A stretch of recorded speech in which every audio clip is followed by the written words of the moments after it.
All right, so you ready to jump back into the HTFL? Always ready for some happy time friendship league action. And week 3 of season 2 did not disappoint. Oh, absolutely not some wild games this week. Definitely. So to kick things off, how about we look at that red versus yellow game? Yeah, let's do it. That one was a nail-biter from the start. Right from puck drop, you could tell it was going to be a good one. So you had Yellow's Mike Lagomba scoring early, even got his own rebound. I remember that. But then Red's goalie, Josh Rangel, came up with this unbelievable save against Chris Fowler. Oh yeah, that sliding save was something else. Talk about setting the tone. Huge momentum shift right there. Totally. Yeah. But then Red's Tyler Limbean tied it up. And then Mo Garola. He snuck in that loose puck, and Red took the lead. Things were looking good for Red there for a minute, but then, the HTFL goalies swapped teams halfway through. Right, which always throws a wrench in things. No matter how well your goalie's playing in the first half, it's a whole new game after the swap. Exactly. And sure enough, Yellow's David Byther tied it up early in the second. And then that penalty on Jeff Manning high-sticking gave Yellow a power play. And they capitalized. Byther scored again, putting them in the lead. And then Chris Fowler, well, he just took over the game. 2 goals back-to-back, one of them such a beautiful shot from the point. Red just couldn't stop him. He was everywhere on the ice. Incredible positioning, always in the right spot at the right time. Red tried to fight back in those last few minutes Jeff Manning scored. And Kevin Bartle put one in too. They almost pulled it off. Almost. But with 30 seconds left, Fowler set up Byther for the game-winning goal. Talk about clutch. Final score, Yellow wins 6-4. What a game. And the goalies, wow, they were busy that night. Yeah, Scott McNipp for Yellow faced 38 shots and saved 31 of them. And Josh Rangel, even with that amazing save early on, faced 37 shots for Red and saved 33. Back and forth, right to the very end. But in the end, Yellow's power play and Fowler's performance were the difference makers. Absolutely. So ready for something completely different. Hit me with it. Green versus blue. Now, this one was a totally different story. Oh yeah, Green came out firing on all cylinders. They were dominant right from the first pick drop. Nathan Henry scored their first goal, assisted by Mark Braun. And then Willie Klein. Wow, what a shot. Top shelf. No chance for the goalie. Snipe. And before the first period was even over, Henry scored again, rebound from Josh Daniels. 3 goals in the first period. It was relentless. Blue just couldn't keep up. Green kept the pressure on in the second period, too. Gary Henley, assisted by Mike Manning, made it 4-0. At that point, it was starting to feel like a mercy rule situation. Yeah, but Green kept their foot on the gas. Nathan Henry and Josh Daniels, those two were unstoppable. Henry got his hat trick off a pass from Daniels. And then Daniels scored one of his own, Green's 6th goal of the game. And it just kept going. Justin Clark scored, then Mark Braun added another one. And finally, with 3 minutes left, Daniels scored his 2nd goal of the game. Final score, Green 9, Blue 0. Talk about a statement win. Dominant performance from Green. But gotta give credit to the goalies, too. Jonathan Tyson for Blue faced 24 shots and saved 20. And Chris Taylor for Green faced 28 and saved 23. Tough to be in net when the other team's offense is clicking like that. Definitely. Yeah.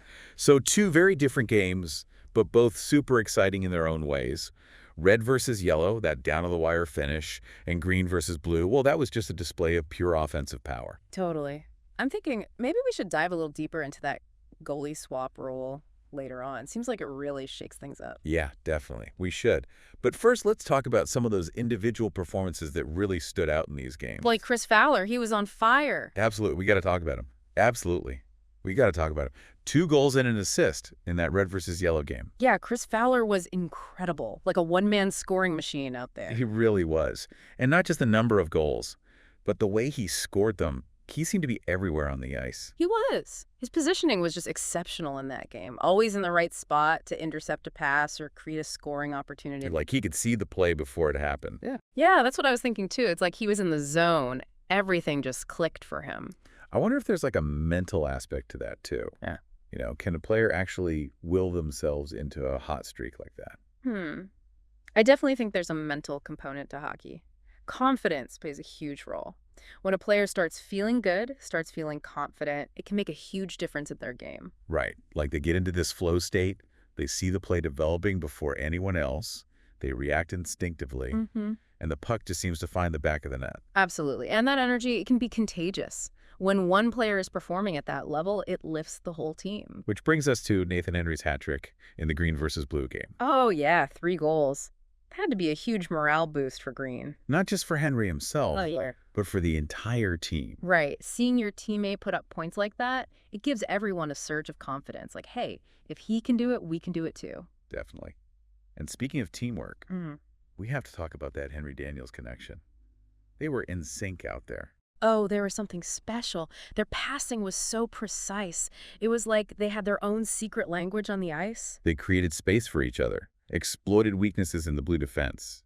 They were just dominant. A real clinic on how to play as a unit. It's a good reminder that hockey, even with all the incredible individual skills, it's ultimately a team sport. It's all about working together, anticipating each other's moves, reacting as a unit. Like a well-oiled machine. Exactly.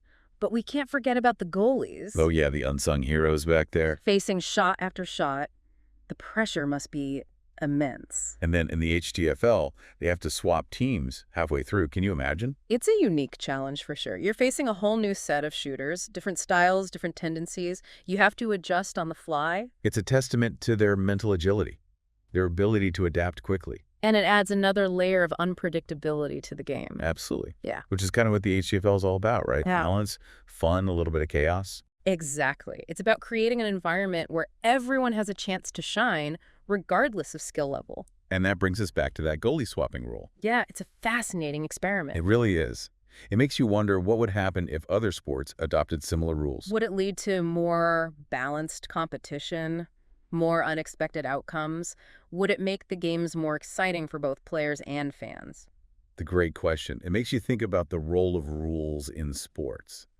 Are they just there to ensure fairness, or can they actually enhance the game itself? I think the HTFL is a great example of how sometimes bending the rules a little bit can actually amplify the spirit of the game. It encourages adaptability, rewards teamwork, and creates opportunities for individual players to shine in different ways. Exactly. And ultimately, it reminds us that sports are about having fun, building camaraderie, and pushing ourselves to be our best. Which is exactly what the HTFL seems to be all about.